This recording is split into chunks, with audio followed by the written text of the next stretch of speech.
Think about, the biggest goal you have right now, the one you keep telling yourself you'll start working on once you feel ready. Right, the classic procrastination trap. Exactly. I Like get it. once you finally believe in yourself, then you'll do it. But what if I told you that waiting for that spark of belief is exactly what's keeping you stuck? Because, yeah, according to the text we're diving into today, belief doesn't create action. Action creates belief. It's a total reversal of how modern society tells us to operate. Oh, completely. Yeah. We are so deeply conditioned to assume that understanding and, well, confidence have to be the starting line. Right. You sit down, you analyze everything, you build up faith in a process, and, like, only then do you take the first step. But the material we are exploring for this deep dive totally dismantles that assumption. And it is fascinating stuff. It really is. So we're looking at a stack of curriculum notes. They were curated by Ben Hod from the Eliphas School of High Magic. Yeah, and they focus specifically on an exegesis of Eliphas Levi's 19th century masterwork, Ritual of High Magic. Now, before you roll your eyes, Hang with us here. right, before you start picturing like pointy hats and magic wands, let's set the mission for this deep dive. We are completely stripping away the supernatural Hollywood mystique of magic. Thank goodness. Because what Levy is actually presenting here and what Ben Hod's notes so brilliantly highlight is a gritty, incredibly pragmatic, psychological technology for training the human will. That framing is crucial, I think. Yeah. Levy isn't talking about whispering incantations to bend the laws of physics. No, not at all. He's essentially democratizing occult practices by reducing them to raw psychological laws. He takes this grand mystical concept of the great work and just removes any need to wait for divine intervention. Or external spirits or whatever. Exactly. He replaces passive, hopeful prayer with a system of aggressive, self-reliant mysticism. I love that phrase, aggressive, self-reliant mysticism. Right. The foundational principle, like the engine of his entire philosophy, is that faith isn't a passive emotional state you just happen to fall into. It is a muscle. A muscle you have to train. Yeah, and you train that muscle through rigorous, deliberate physical exercise. So, okay, if we're tossing out the magic wands, and magic is really just the engineering of intention and action, where do you even start? Well, it obviously doesn't begin with daydreaming about a promotion. Right, no vague wishes. Levy insists it starts with a precise blueprint. He demands that the aspirant dare to formulate their desire. And the notes emphasize that formulate is the operative word here. Yeah, from the Latin formula, right? Yep, meaning to reduce to a precise form. Also tied to that Greek root magos, which implied a sort of state-sanctioned cosmological mastery.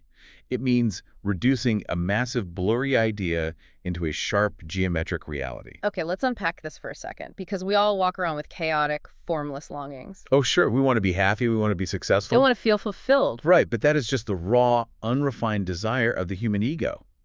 And simply wanting those things is passive. So what Levy demands is an act of spiritual architecture? Exactly. You have to take that messy, chaotic longing and squeeze it through he calls it the tight funnel of your intellectual imagination. You are forcing a vague feeling to become an actionable psychic template? Yeah, you're building a mold. So if you are listening to this right now and you tell yourself your ultimate goal is to write a novel or, start a business, but you spend 3 hours every night mindlessly scrolling on your phone.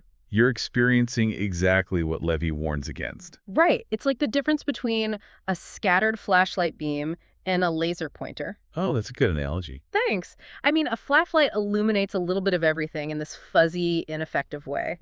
But a laser pointer focuses all its photons into one tight beam that can literally burn through material. And if you don't formulate that tight beam, you end up sabotaging yourself on a fundamental level. Because of the cosmic wax. Right. Yes, the astral light. Levy was obsessed with this concept. He viewed the astral light as a sort of cosmic wax, like a universal plastic medium that retains and transmits the impressions of our wills. Okay, let's break that down for the listener. When we say cosmic wax, we shouldn't think of something mystical floating in outer space. No. Think of it more like wet concrete in your own life. Every action you take leaves a footprint in it. That is a great way to put it. When you formulate your desire with architectural precision and act on it, you are stamping a clear image into that wet concrete. But you have to be consistent. Utterly consistent. Yeah? Levy borrows heavily from ancient alchemists who knew that real transformation requires unbroken, obsessive heat. So if your daily actions contradict your formulated desire, like saying you want to write that novel but spending your nights scrolling, You are essentially stomping all over your own footprint. you create a chaotic interference pattern. You turn the laser back into a flashlight. You cancel out your own intent entirely. And, this introduces a really profound paradox in Levy's writing. The macrocosm and microcosm thing. Right. He promises that what you consistently will shall be done because, as he phrases it, the work has already been started for you and by you. I love that line. It's brilliant. The macrocosm, the divine framework of reality, already contains the latent potential for your goal. That's the started for you part. The energy is just sitting there waiting to be used. But the human operator has to pull the trigger. That's the started by you part. Exactly. You don't have to invent the electricity. But you absolutely have to be the one to flip the switch. You are tuning into a pre-existing current through your own conscious physical action. There is zero room for passivity. You have to become the living, breathing embodiment of your own intention. So let's ground this a bit. What does flipping that switch actually look like in the real world, especially if you're someone trapped in, like, the lowest, most limiting circumstances imaginable? Well, the notes bring up a wild historical model for this. The Pope Sixtus V story. Yes, young Felice Peretti. So the story goes that he was a young boy living in absolute poverty, Right. quite literally shoveling manure and tending livestock. And while standing ankle-deep in mud, he simply stated, "I want to be Pope." It sounds like a fairy tale. It does, but Levy uses it to illustrate the mechanical physics of the magical will. Think about the structural extreme here. You have the livestock and the mud. Right, which in esoteric systems, this represents Malkuth, right? Exactly. The lowest sphere of density, the rawest, most unthinking base material of existence. The Latin word pecus, unthinking property, And on the complete opposite end of the spectrum, you have the papacy. which at that time was the absolute summit of global, spiritual, and temporal authority. So he isn't just asking for a better job, he's standing at the bottom of the ocean and aiming for the moon. And doing so in that specific environment is what matters. By uttering his intent in the middle of a barn, he's performing a massive act of psychological polarization. Okay, wait, explain that. He's using his extreme physical limitation, the misery of his reality, as a grounding wire. That intense limitation grounds a massive influx of spiritual ambition. It allows him to tap into the egregore, the collective thought form of the Catholic Church.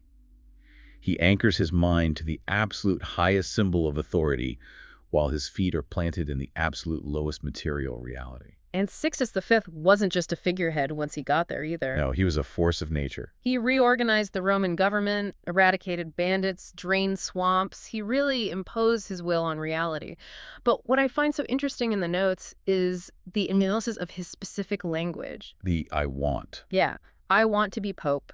Because usually the verb want, which comes from Old Norse vanta, meaning to lack, highlights a deficiency. Right, it means you don't have something. It's a state passive lacking. But Sixtus uses it as a violent assertion of destiny. He weaponizes the lack.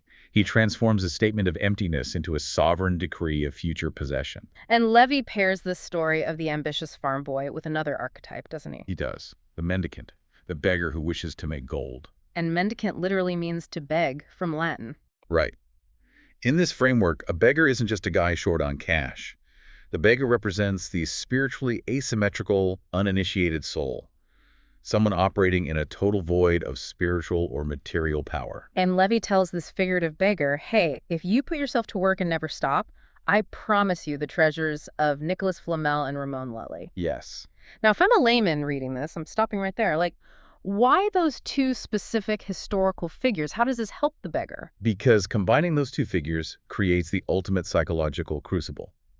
So Nicholas Flamel was a 14th century Parisian scribe. Right. He wasn't some mystical wizard. He was the archetype of dogged patience.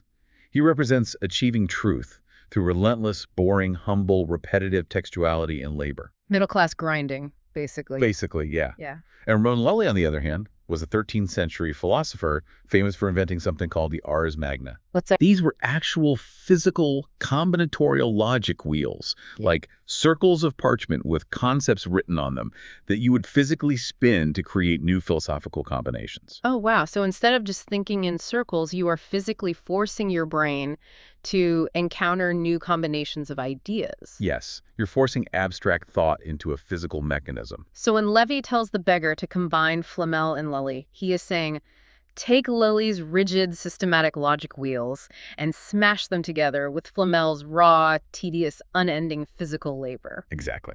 So if I'm hearing this right, the endurance of the labor is actually the friction that transmutes the beggar into a king. That is the uncompromising law of friction.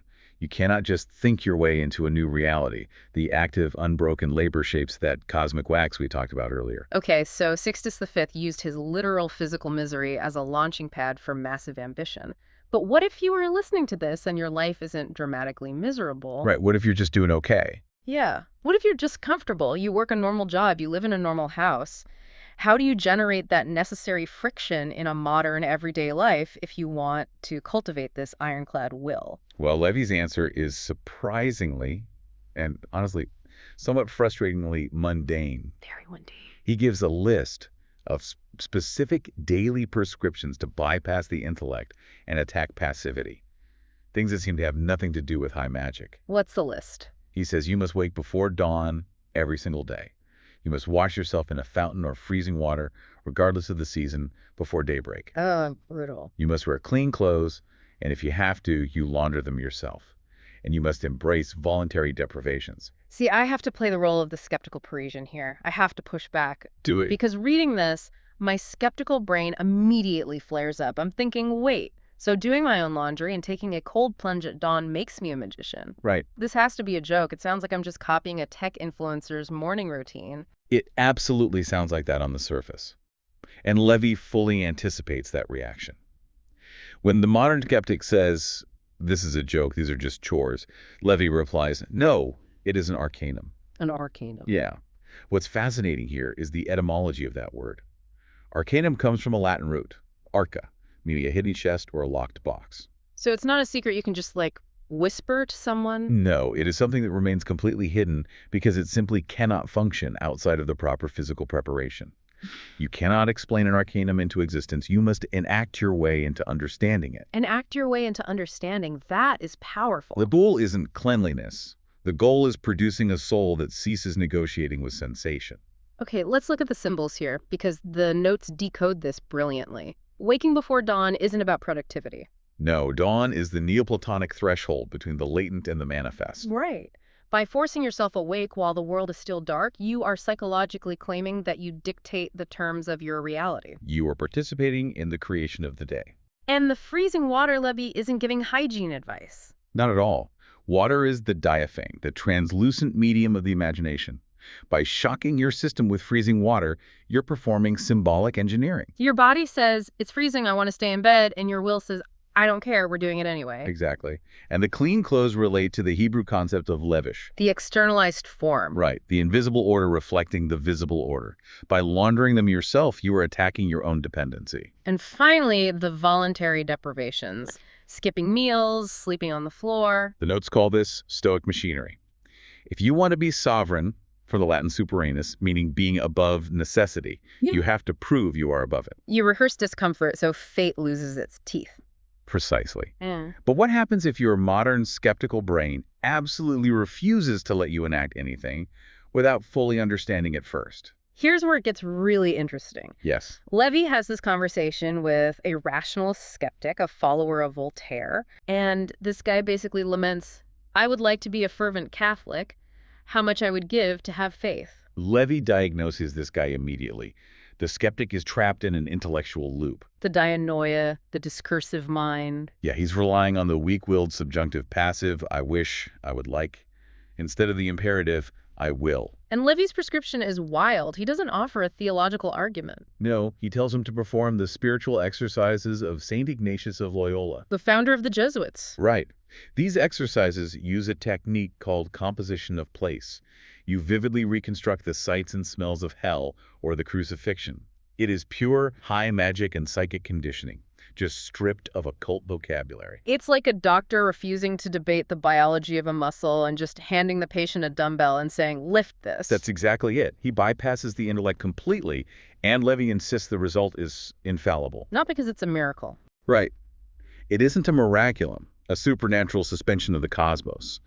It is a mechanical law of sympathetic resonance. The rationalist who thinks faith requires a miracle is just as blindly credulous as a superstitious peasant. Wow. Both of them fail to see that reality is shaped by what we actively, physically will into existence. Not what we passively sit around thinking about. So to pull all of this together for you listening, Levy's true magic is just focused, uninterrupted volition. It's about forcing your physical body into an unyielding routine until your mind eventually reshapes itself to match that physical reality. Action precedes understanding. The ultimate realization here is that true knowledge isn't passive accumulation. It's an active participatory illumination. You don't think your way into a new reality. You have to sweat your way into it. You have to do the work. And that leaves us with a pretty intense thought to chew on as we wrap up. If Eliphas Levi is right, and every repeated physical act is quite literally a sentence spoken into the cosmic wax of the astral light, look closely at your own daily routines right now. What exact reality is your body currently commanding the universe to build for you without you even realizing it? I used to pray through a cannabis haze, red wine rings on the sink for days, your lipstick ghost on the coffee cup, half read books and the blinds half shut.